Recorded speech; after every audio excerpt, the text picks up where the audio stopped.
Curious George, his new adventures. Curious George goes to a chocolate factory. This is George. George was a good little monkey and always very curious. One day, George went for a drive with his friend, the man in the yellow hat. "Look," the man said, "there's a store in that chocolate factory up ahead. Let's stop in for a treat." George loved chocolates. Inside the store, boxes of chocolates were stacked everywhere. But the man with the yellow hat found his favorites right away. "George," he said, "wait here while I buy these, and please stay out of trouble." George looked around the store. He saw chocolate-covered cherries and fudge-flavored lollipops, and a chocolate bunny caught his eye. Then something else caught his eye. What were all those people looking at? George was curious. He climbed up to get a better look. Through the window, he saw trays filled with little brown dots. What were all those little brown dots? George was curious. He found a door that led to the other side of the window. The little brown dots were chocolate, of course. A tour guide was showing a group of people how to tell what's inside the chocolates just by looking at the swirls on top. This little swirl means fudge. This one says caramels inside, and this wiggle is for marshmallows. This is a squiggle for truffle. This one is for nougat. This sideways swirl is for orange fluff. And of course, George's favorite, banana cream. George followed the tour guide until he came to a balcony overlooking a room where the chocolates were being made. Down below, busy workers picked the candies off the machines and put them into boxes.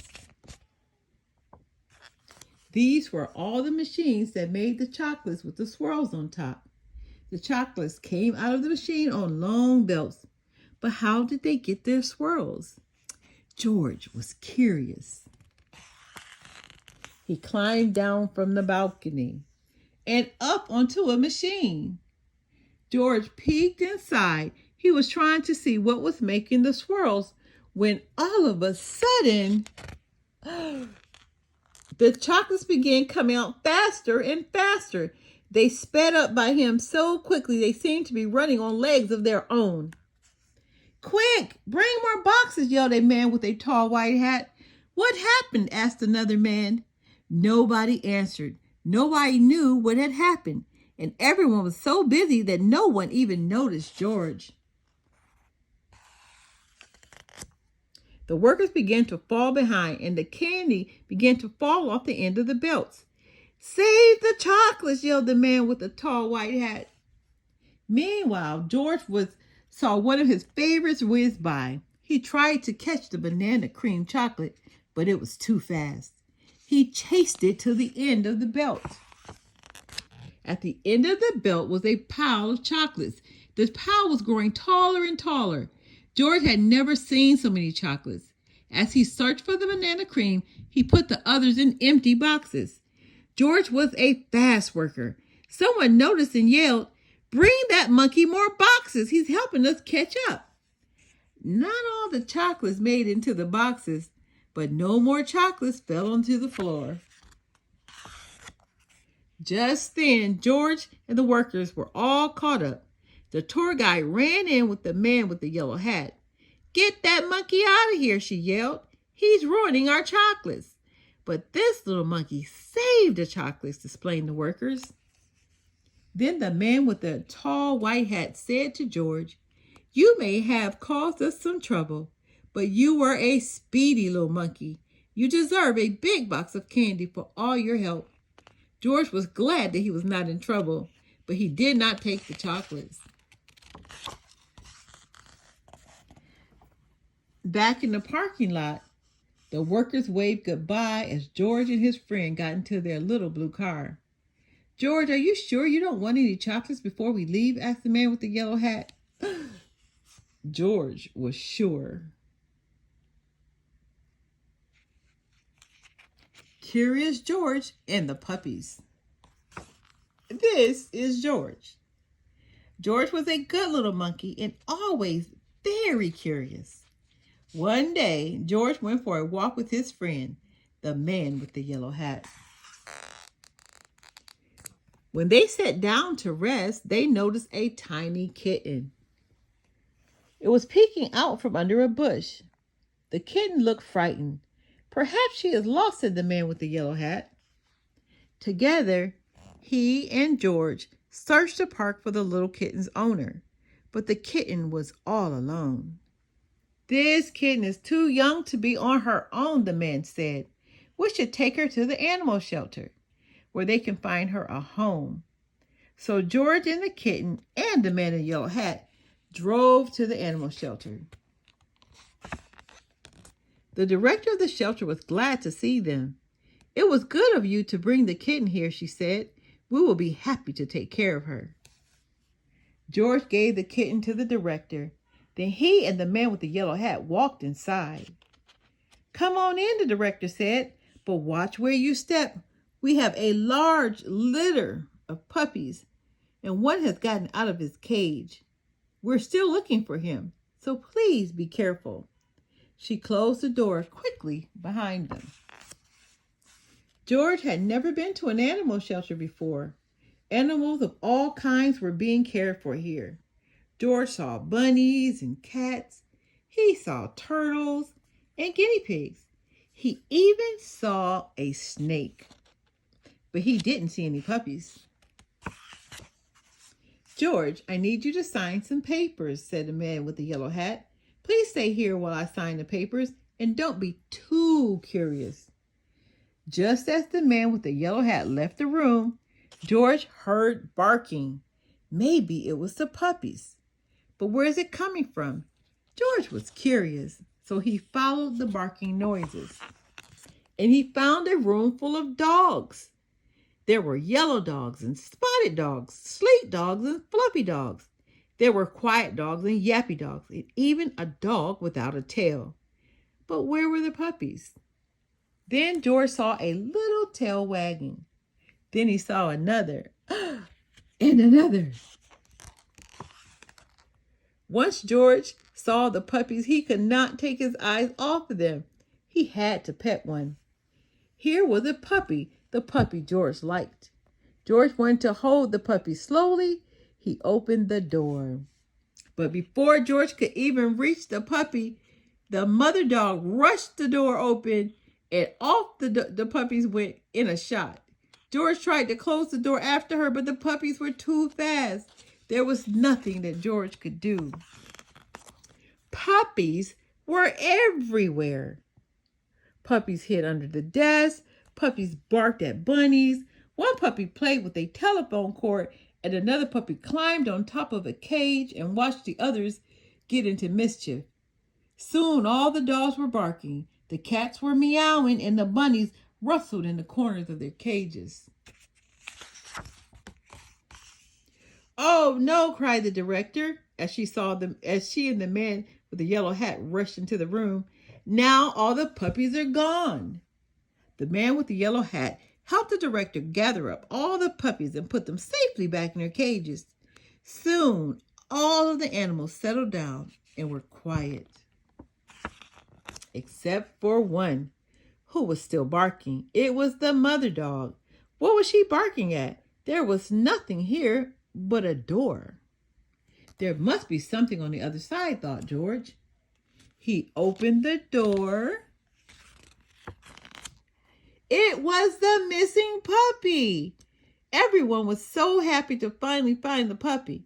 The director scooped him up and said, George, you certainly caused a ruckus, but if you hadn't let the puppies out, we might still be searching for this little one. Then she gave the puppies and their mother a snack. These puppies are now big enough to go live with families who will take care of them, she said. Do you want to take one home? George did. Curious George makes pancakes. This is George. George was a good little monkey and always very curious.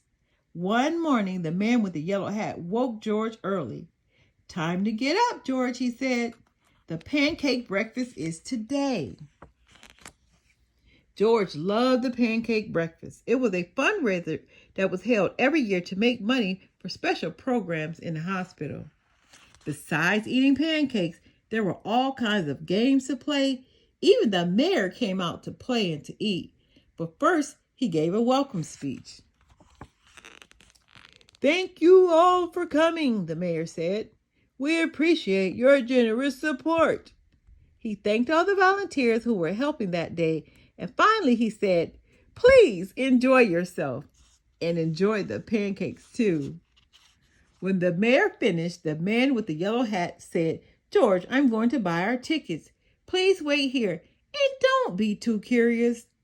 George waited like a good little monkey, but something smelled good. Could it be the pancakes? George was curious. He followed the delicious smell and found a whole griddle full of pancakes. George watched the man pour the batter into circles and he flipped them into the air. It looked like fun to make pancakes. George wanted to help. On the table near the griddle was a basket full of blueberries. "These pancakes need blueberries," George thought, and he sprinkled some on top.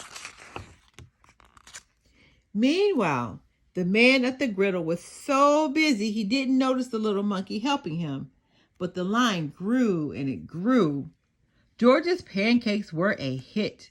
Soon everyone wanted them and the man could not keep up. "Please wait," he said to someone holding an empty plate. "I need to find an assistant to help me." And just like that, he was gone. George looked at the people waiting in line and then at the empty griddle. Why, he could make pancakes. He could be the assistant. George poured the batter into nice round circles. Next, he added blueberries. He waited just a minute to let them cook. Then he flipped them over. At last, he added syrup.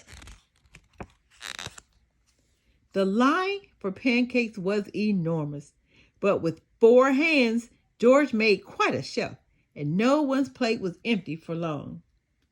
"I've been coming to this breakfast for years," the man said, "but I've never seen pancakes made like this before." "I've never eaten this many pancakes before," said a girl. "I didn't even like pancakes before," said another girl, and they all lined up for more. When the man returned with his new assistant, he was shocked to see a monkey making pancakes.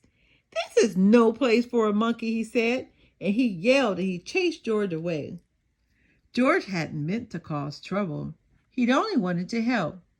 Now he only wanted to get away. Quickly, George found a place to hide, and the man and his assistant ran right by him. Where did George go?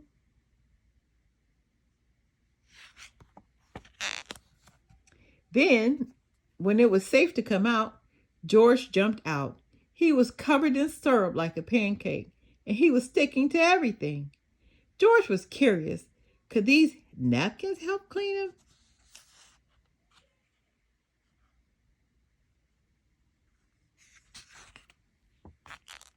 No, the napkins only made it worse. What George needed was some water to wash with. Why, there was the perfect thing. George climbed in. This would do the trick for a sticky monkey. George sat on the bench and splashed himself with water. But all of a sudden, splash! George was in the water. What a surprise. George climbed up again and splashed back down. He'd never been in a dunk tank before, and he'd never had so much fun getting clean. Soon, everyone was having fun, and the line at the dunk tank grew even longer. It was longer than the line for the pancakes. Later, the mayor came by. "I've heard all about your delicious pancakes," he said. "You've made our fundraiser a big success. And can I ask a special favor?" At the end of the day, George got to present the money from the fundraiser to the president of the hospital. "Thanks to you, George, this has been our best year ever," she said. "Will you come back and make pancakes again next year?" George nodded, and everyone cheered. Curious George feeds the animals. This is George. George was a good little monkey and always very curious. One day, George went to the zoo with his friend, the man with the yellow hat. A new rainforest exhibit was opening, and they wanted to be the first ones inside. But when they got to the new exhibit, the doors were closed. We'll have to come back later, George," the man said. "Why don't we visit the other animals while we wait?" First, they stopped to watch a zookeeper feed the seals. When he tossed the little fish in the air, the seals jumped up to catch them. Then they barked for more. It looked like fun to feed the animals. "Would you like something to eat?" asked the man in the yellow hat, and he bought a snack for them to share. Then they stopped to see the crocodiles. George remembered how the zookeeper had fed the fish to the seals. He was curious. Would the crocodile like something to eat? George tossed him a treat, and the crocodile snapped it out of the air. Next, they visited the koalas. George thought the koalas were cute. Here was a friendly one. She was curious, too. She wanted to see what George was eating, so she held out her hand. George shared his treats with the elephants and the baby kangaroo. George was making lots of new friends at the zoo. The lion was already eating, but the hippopotamus tried a snack. Next, he gave treats to an ostrich. Then George saw the giraffes. What fun it would be to feed a giraffe. Giraffes usually have their heads up so high in the trees, but George could see these giraffes would be easy to feed. But as soon as he held out his hand, a zookeeper came running. The zookeeper looked angry. Was he angry with George? George didn't know, and he didn't want to stay and find out, so he slipped away. And the giraffes were happy to help. But where did George go?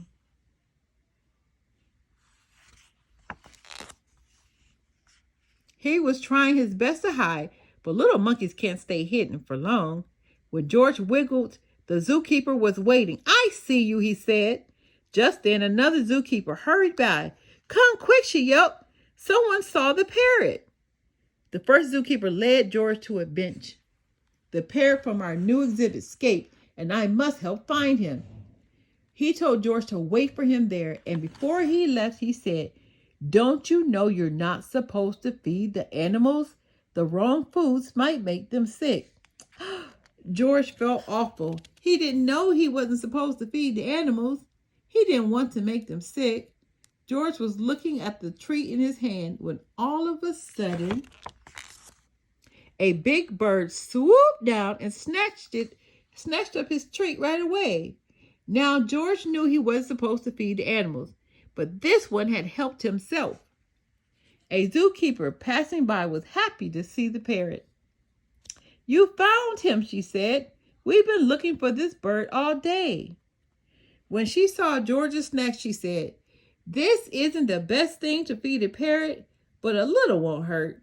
Would you like to help me put him back where he belongs?" George was glad to help after all the trouble he had caused, and together they went back to the exhibit.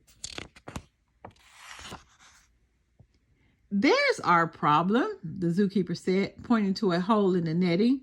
As the zookeepers discussed how to fix it, George had an idea. He climbed up like only a monkey can, and when he reached the hole, he tied the netting back together. Meanwhile, the first zookeeper returned. "Catch that naughty monkey," he yelled. He was feeding the animals. "But that little monkey found the parrot," another zookeeper told him. "And look, he fixed the netting. Now we can open the exhibit. When George came down, all the zookeepers cheered. Finally, the celebration began and the doors were opened. The man with the yellow hat was there, and he and George got to be the first ones inside. As George walked in, the zookeepers thanked him for all his help. Please visit anytime, they said. George couldn't wait to come back and see his friends. But next time he'd remember, unless you're a zookeeper, do not feed the animals. Curious George goes to a movie. This is George. George was a good little monkey and always very curious. One afternoon, George took a trip into town with his friend, the man in the yellow hat. Look, George, the man said as they walked to the theater. The movie we've all been waiting for is here. If we hurry, we can make the next show. 2 tickets, please, the man in the yellow hat said. As they walked through the lobby, the smell of popcorn made George hungry. But when he stopped in front of the concession stand, his friend said, "Let's find our seats first, George. The movie's about to begin." Inside the theater, they found their seats right in front. The man with the yellow hat whispered, "George, I'll go get us some popcorn now. Stay here and watch the movie, and please, stay out of trouble." George promised to be good.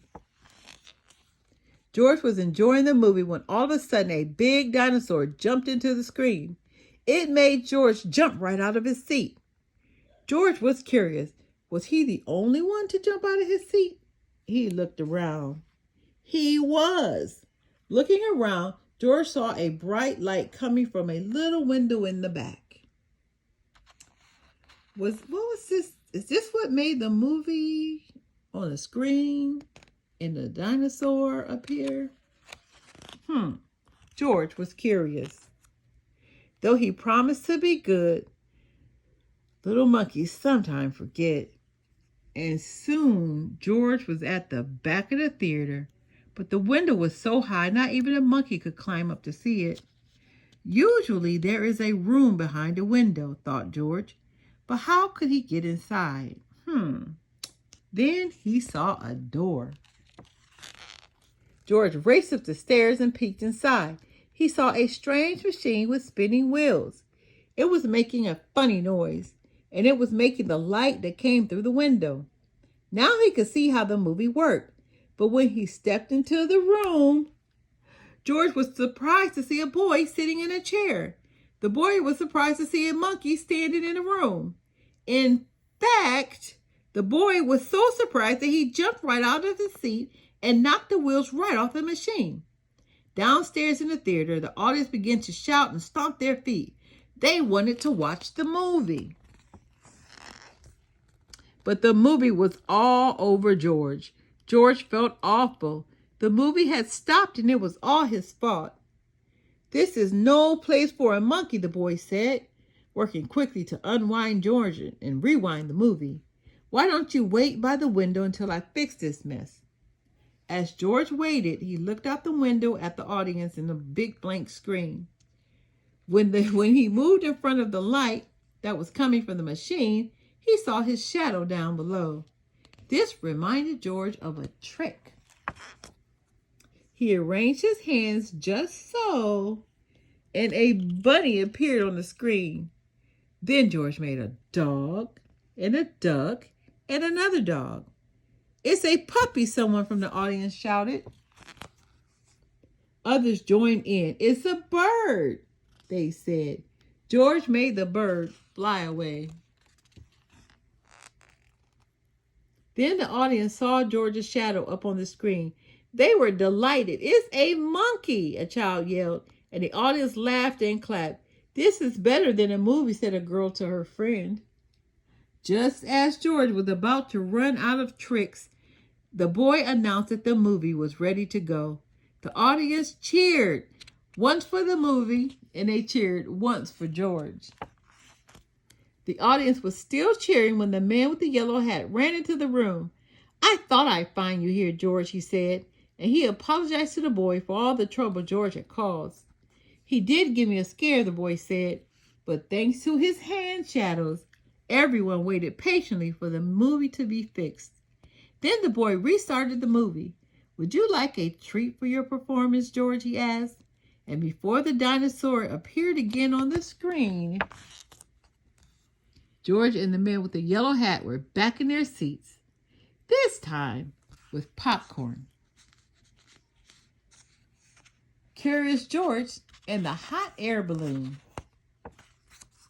This is George. George was a good little monkey and always very curious. He was on a trip with his friend, the man with the yellow hat. It was the end of their vacation. They wanted to make just 2 more stops. They were in South Dakota, so of course they went to see Mount Rushmore. George had never seen anything like it. These are all the faces of our 4 great presidents, a tour guide said. George Washington, Thomas Jefferson, Theodore Roosevelt, and Abraham Lincoln. My favorite. George, said a girl, there's something crawling on George Washington's head. The tour guide explained that some workers were there to repair their faces. George watched the workers. Then he saw a helicopter fly by. It was taking tourists for a close-up look. George thought, what fun it would be. Maybe we can take a ride later, the man in the yellow hat said. But for now, we need to leave or we'll be late for that hot air balloon race. So they got back into their little blue car, and before long, they came to a whole field full of hot air balloons. George was delighted to see such big balloons. He liked their spots and their stripes and their stars, but his favorite had a picture of a bunny on it. One balloon was not yet up in the air. Its owner was hurrying to fill it as the newspaper reporters took pictures. The man with the yellow hat watched the balloon on the ground, but George watched the balloons in the sky. He was curious. Why didn't they fly away? Then he saw the ropes. A rope is a good thing to keep a balloon from flying away, thought George. A rope is a good thing also to climb. Sometimes when a monkey sees something to climb, he can't help himself. He has to climb it. George thought he would climb just one rope, then quickly climb back down.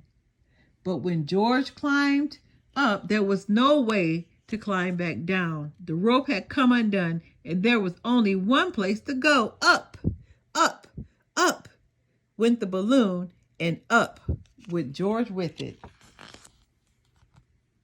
George flew higher and higher, and the people below grew smaller and smaller. The man with the yellow hat was tiny. The newspaper reporter was too, and the owner of the balloon wasn't very big. But he was big enough for George to see that he was angry.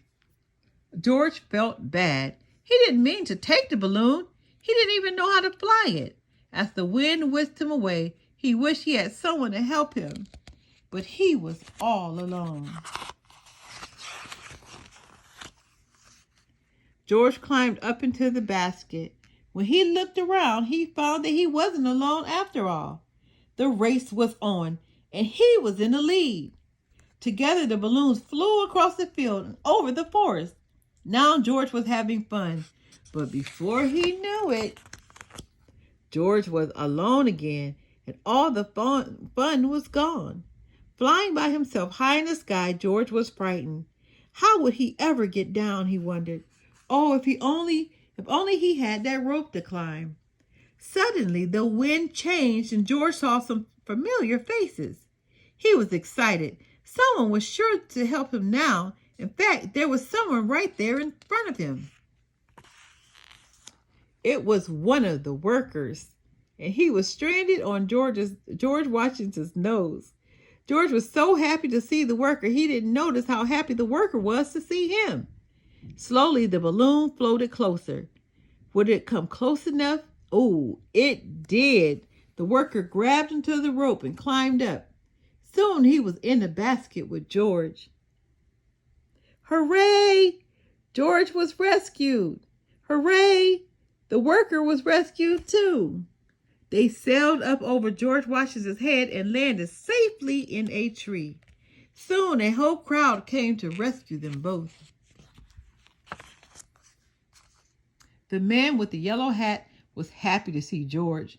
The reporter was glad to have such an exciting story to report, and the owner of the balloon wasn't angry anymore. Everyone had seen the rescue. George was a hero. After the workers thanked him, George got a special treat. He got to ride the helicopter. The helicopter flew George and the man with the yellow hat once more past the presidents, then back to their little blue car. As they drove away, the man said, "That was some vacation, George." George agreed. It was an exciting vacation, but they were both very glad to go home. Curious George in the snow. This is George.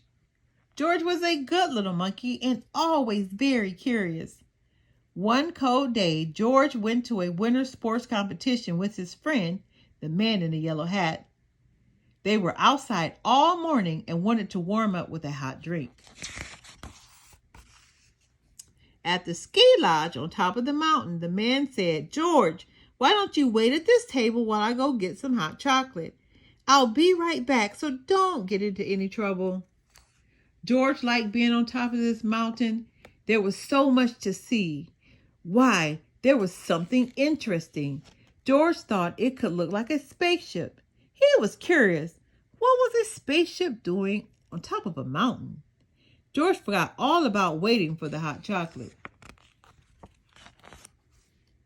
and climbed in. A man in a racing suit saw him and said, "What are you doing in my sled?" He tried to stop George, but it was too late. The sled shot down the mountain with George inside.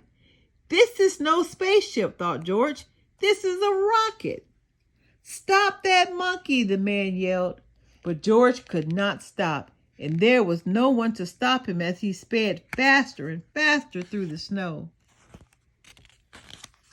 Suddenly, the sled slipped sideways. George didn't know how to steer.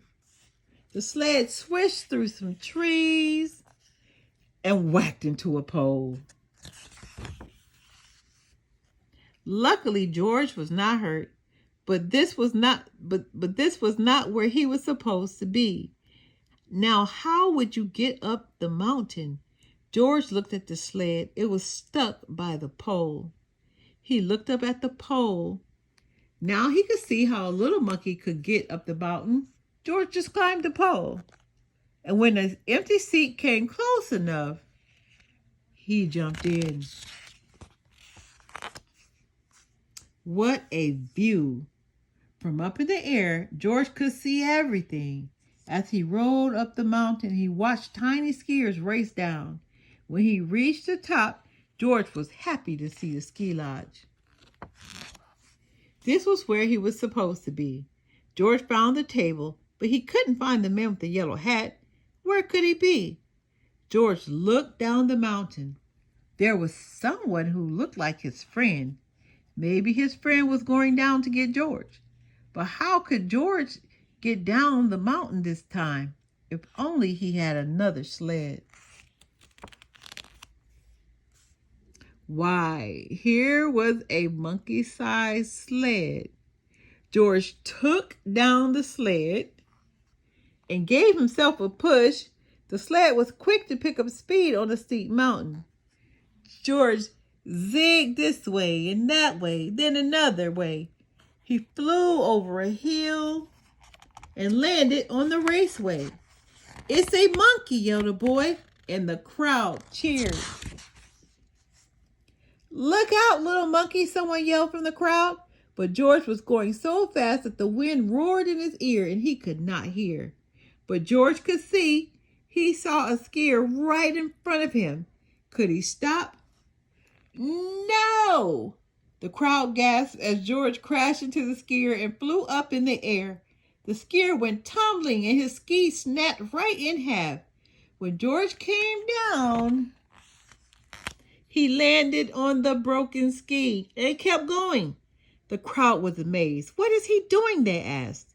Is he skiing? Is he sledding? He's surfing in the snow, said a boy. George sailed down the mountain and came to a smooth stop. What a show! The crowd cheered as George took a bow. No one had seen skiing like this before. When the skiers arrived, everyone was glad to see that he was not hurt, and they cheered for him too. Soon, the man with the yellow hat arrived. He was glad to find his friend George. George was glad to finally find his friend too. The man with the yellow hat made his way through the noisy crowd to apologize to the skiers. I'm sorry George caused so much trouble, he said. That's okay, said the skiers. I still have another race and another pair of skis. Then he said, that was some skiing, George. Later that day, the skier raced again, and he won. It was a new record. The crowd went wild. They were still cheering when the skier found George at the finish line. Thanks to you, George, this big crowd stayed to cheer me on, he said. I couldn't have won without them or without you. He lifted George on his shoulders, and the crowd cheered once more for their favorite monkey skier, George. The end. Curious George's Dream. This is George. George was a good little monkey and always very curious. After a long day at the amusement park with his friend, the man with the yellow hat, George was tired and he was glad to be home. Soon, dinner was ready, but when George sat down to eat, he was too small to reach his plate.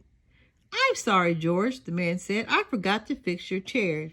He put a large book on George's chair, and George climbed up. As he sat on the book that was set up on a chair, George thought about his day.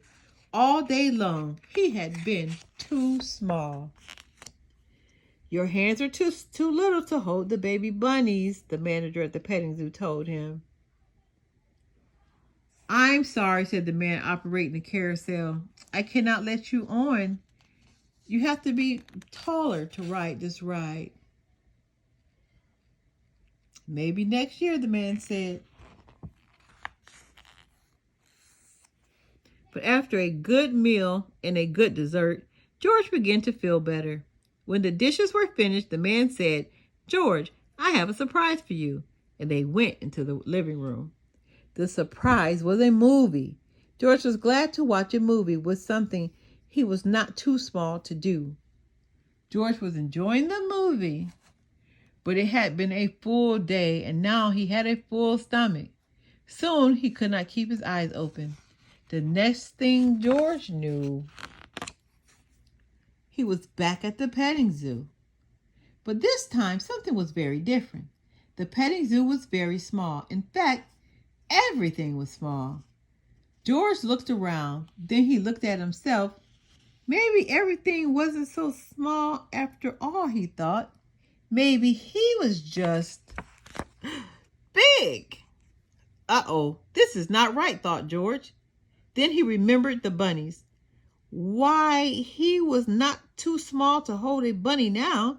He was not too small to do anything. What fun, George thought, and he went to the bunny hutch. Now George could hold lots of bunnies, and he cuddled them to his face. The bunnies liked George. But the manager of the petting zoo did not. Put those bunnies down, she said. You're too big. But George didn't want to scare the bunnies, so he put them down and he turned to go. Then George saw the roller coaster. He was curious. Was he big enough now to ride the roller coaster? Of course he was big enough. If only he could find a seat big enough for him. But the man taking tickets made George leave. You cannot ride this ride, he said. You're too big. George was sad. He could not ride the ride, but he did what he was told. Catch that monkey, someone yelled as George was leaving the roller coaster. He's dangerous. People in the park became frightened. They began to run. They ran in all directions, but mostly they ran away from George. George felt awful. He didn't want to frighten anyone. He just wanted to hide. But where would he go? He was too big to fit anywhere. Then George saw the carousel. He wouldn't need a grown-up to get him on this time. But this time George wished he had had a grown-up with him. He wished his friend was there. George sat on top of the carousel, feeling lonely. Suddenly someone called his name, George. George. It sounded like the man with the yellow hat. Could his friend be here to take him home? George heard his name again. It was his friend. George wanted to jump into his friend's arms, but the man with the yellow hat was too small. How could he ever take George home now? The man called his name again. George, he said, wake up. It's time for bed. You fell asleep watching the movie. George looked up at his friend. Why, he wasn't small. After all, George looked at himself. He was not big. Now George could jump into his friend's arm, and that is what he did. As the man with the yellow hat tucked him in, George was happy to be in his little bed. He was not very big, he thought, but he fit perfectly in it. George was just the right size. The end.